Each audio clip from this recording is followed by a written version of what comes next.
Dear friends, welcome back for this week's video. This one is following directly last week tutorial I've been showing you. Again, we will be recording our guitar through the USB interface of our devices, but this time we will use another app with the purpose of creating a specific track that we can elaborate later. Last time we have seen how to make it quickly. Now we will see how to make it in a more professional way, right after the intro.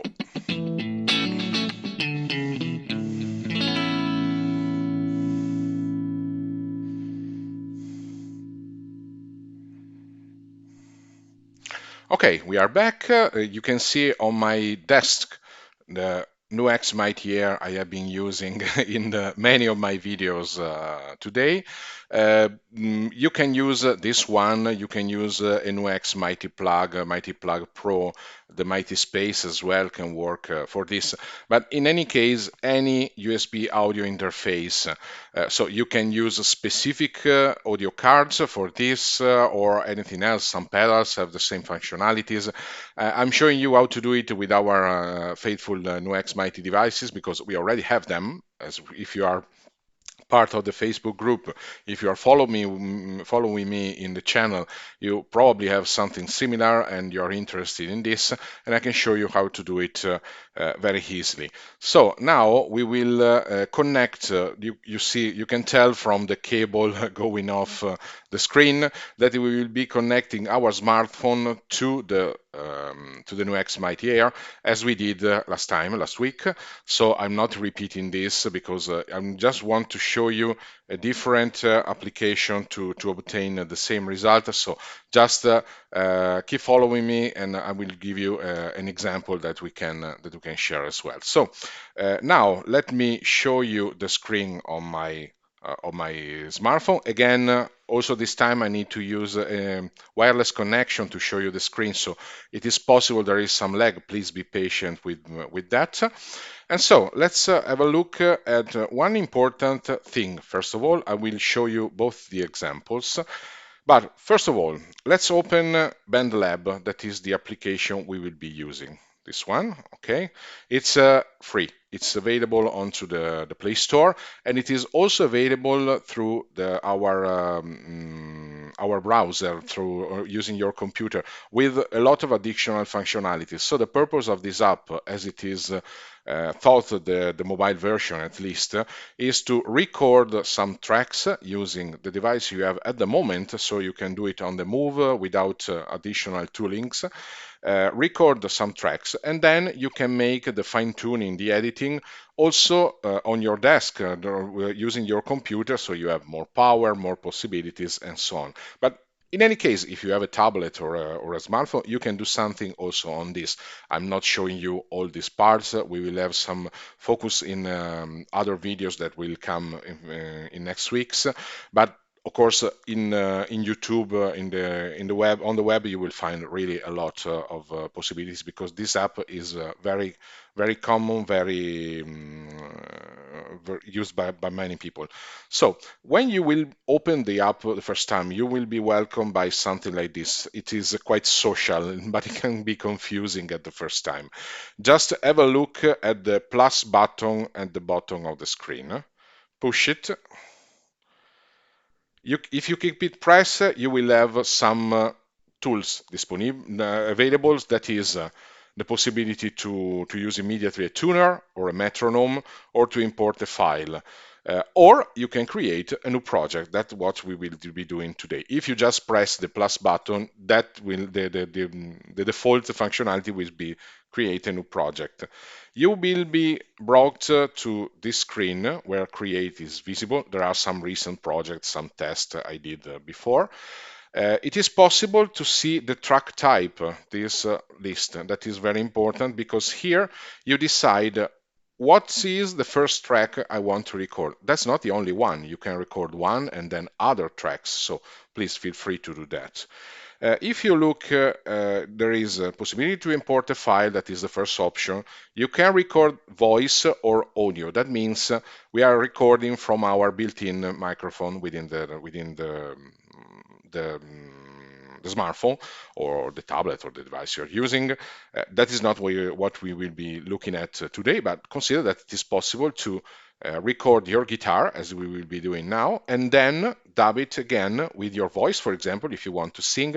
And by the way, even if you don't have a dedicated microphone to do that, BandLab has a lot of possibility to elaborate your voice to make it sound more as a studio version, and so it is possible to remove some background noise, some echo, and so on. So frankly speaking, it's very powerful, this app, and there are some tutorials that can help you obtain a quite professional result. So let's scroll to the right hand side until we find guitar and bass.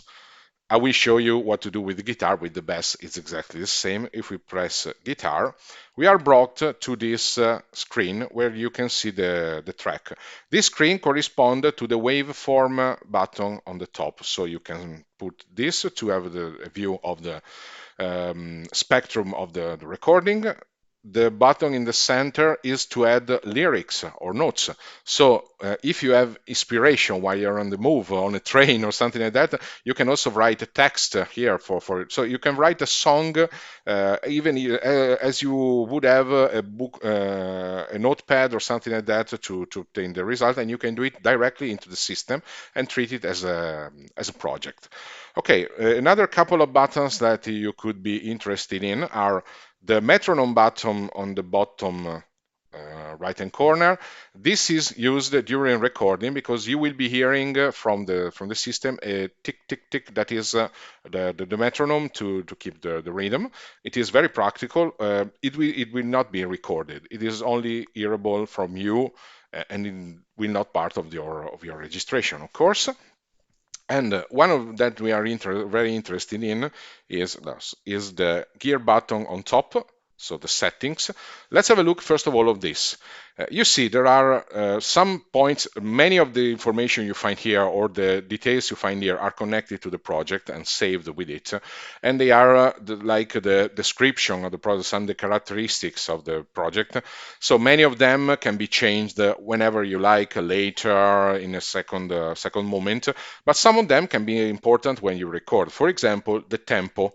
If you select the tempo, that is also the frequency that the metronome will keep. So if you know that your project is connected to, for example, 120 beats per minute tempo, it is something very helpful. By the way, you can also use it as tap tempo. So it is really interesting to change it when you need it. For example, now well, let's put it to a different frequency.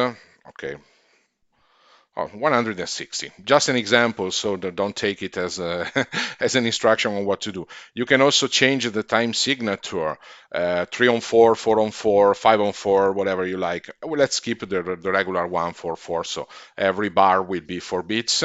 There is a possibility also to select some defaults in the visualization, so please just count on it. Consider that also you can select, you can set the metronome volume if it is too low or too high for you in your headphones or something like that. You can also you have a lot really of functionalities to set. There is also a possibility to fix the latency, a latency fix. That is very helpful if, for example, you use a source that can have a delay.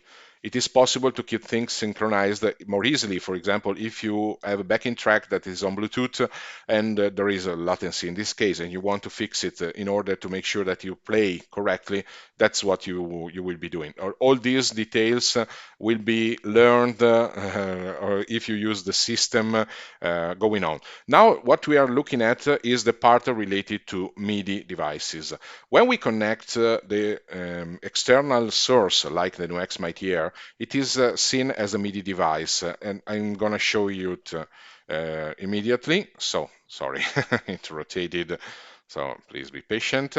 Let's return to the vertical version of the screen. Sorry for the trouble. Okay, I'm inserting the USB port in my smartphone, and you will see that if I turn on the NUX Mighty, of course, it will be recognized as a MIDI device NUX Mighty Air. So it is something that we are really interested in, and that is what we will be using for this registration. Okay, sorry, it is disconnected. Give me a moment. That was strange. Okay. Okay. Oh, sorry, there is a sort of conflict with the Bluetooth. Let me turn it off. Okay. Okay, perfect. In this case, I'm gonna go here. Good. Let's go out again. Just give me a moment. There is a strange behavior. Let me try closing this one. Let's open it again. Connect again. Okay, our NUX Mighty Air is connected and it is possible to record. Now I'm gonna show you an example for this. So let me take my guitar, just a moment. You will see it from this screen. So if I push record, I can then play anything I would like that is recorded. So very, very simple. What I would like you to see is, and I'm going to show you, I can return to the top. Let me just select a distorted channel onto the NUX Mighty device. So give me a moment. This way I can record something to show you the difference between recording the clean version of the song of something or the distorted one. So here we are. What I can hear, there is, sorry, it is not correctly connected. Give me a moment. I need to turn it correctly on. Okay, now the receiver is, okay, let me reduce the volume. So this way, for example, I can record a very brief track.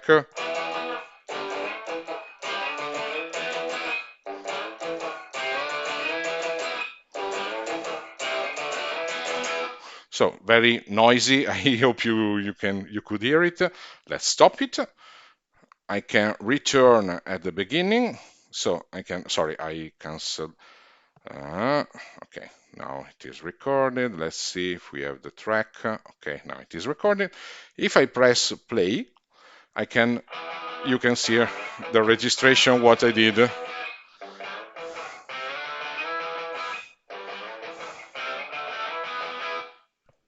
And you should hear that the registration is exactly identical to what we have seen about what we were hearing from the speaker.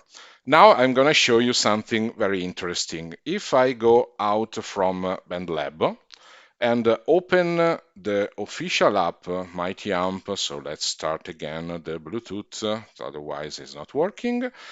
Now the Bluetooth, the device should be, you see the app is has seen the NUX Mighty Air.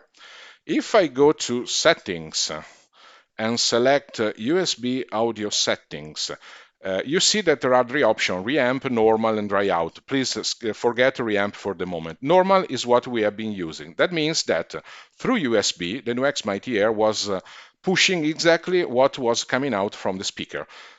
Apart any backing track you could use, because if you're using a backing track, that is not recorded through the USB, and that is, in my opinion, a good opportunity, because this way you can edit later and make a more professional balance between the volumes and so on. So it is really a better result. What we have been using is normal, so the effects were applied. If I select dry out, now the NUX device is configured in order to avoid the effects. So the input that is going to the system is completely clean, because it is taken before the effect chain. So if I return again to BandLab and try to do it, so disconnect again the Bluetooth, the Bluetooth. Sorry for the feedback. Oh my God, what happened? Okay. Well, that was.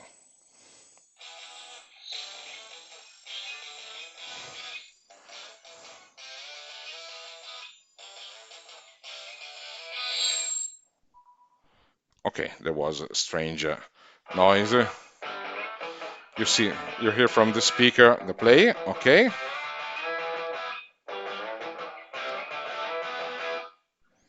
Okay, now, for example, if we go back, I can create a new track. For example, if I press here, in the bottom left-hand corner, there is a list of tracks. You see, track 1 is what we have here. Let's mute it. So how can we mute it? Just pressing M, for example. Now this track is muted. You will not hear it. You will only hear the new track we will be adding. So how are we adding a track? Let's push the so you can do it like this. We can go here again. So this is track 1, okay? Now, what we want to do is close this one, press the plus button, and add a new track. Again, let's select guitar. This is track 2, and now you hear that I still have a distorted output from the speaker. I'm sure you can hear it. Now, if I record, let's try it. I will do something similar.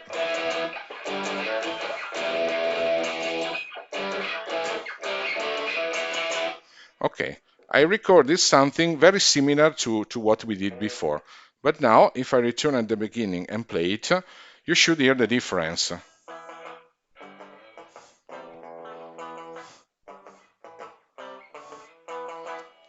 Can you tell? So the sound was, the playing was completely clean.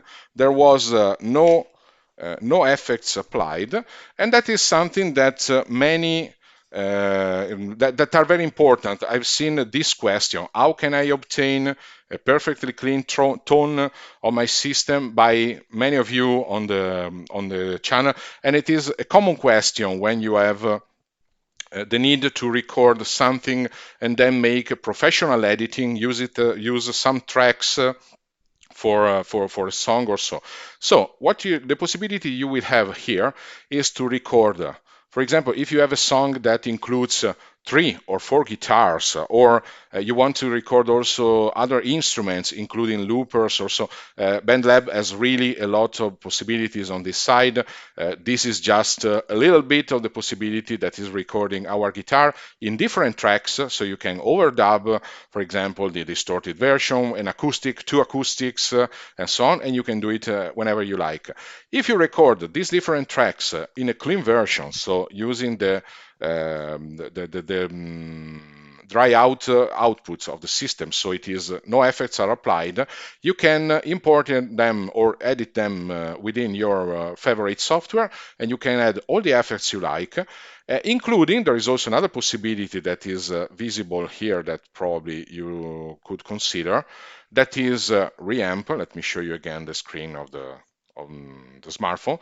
The reamp option you have here is a very strange one. It is not possible to use it using BandLab on the smartphone because it doesn't have this possibility. But if you connect your NUX device to your computer, many DAW softwares allows you to take the clean audio, put it through an effect chain, and then hear that version. It is also possible to ask to the NUX device to make this activity. So it is possible to use this reamp function. Using that, it is possible to route the clean tone through to the NUX that is will be a USB audio output through the USB audio output for elaboration, and then from the USB audio input, that what we have been using now, you will receive the elaborated version. So maybe you can record applying certain effect chain, then use the dry out version to elaborate it again on your computer, or even through the NUX Mighty device. That is a little complicated. I don't want to make confusion, so that is not we are doing something that we can do with this tooling. What we have seen now is how to record a track, another track, so different tracks, one above the other. You have seen that many instruments can be recorded, including drums, including there are some precompiled effects included also in this software, and it is free. There are some premium options, but you're not forced to do them. Believe me, the free version has a lot of power and a lot of possibilities and can satisfy, at least for me and for user like myself. I'm not a professional, I'm just an hobbyist. It is really more than enough. It is possible to fine tune, to create your own song, your own piece of composition. So very interesting, very funny. So being said, this part. So thank you again for watching. I hope you found this video interesting. If you have doubts, question, complaints, please just let me know. Write some comments. I will reply to you at the best of my possibility as soon as possible. I will really appreciate any feedback. Like if you like the video, or any question. If something was not so clear, please feel free to ask. I will use any suggestion for future videos, for future tutorial, in order to make it more easy and more usable for everybody. So thank you again for watching. I'm renewing to you the invitation for next week video, and bye bye.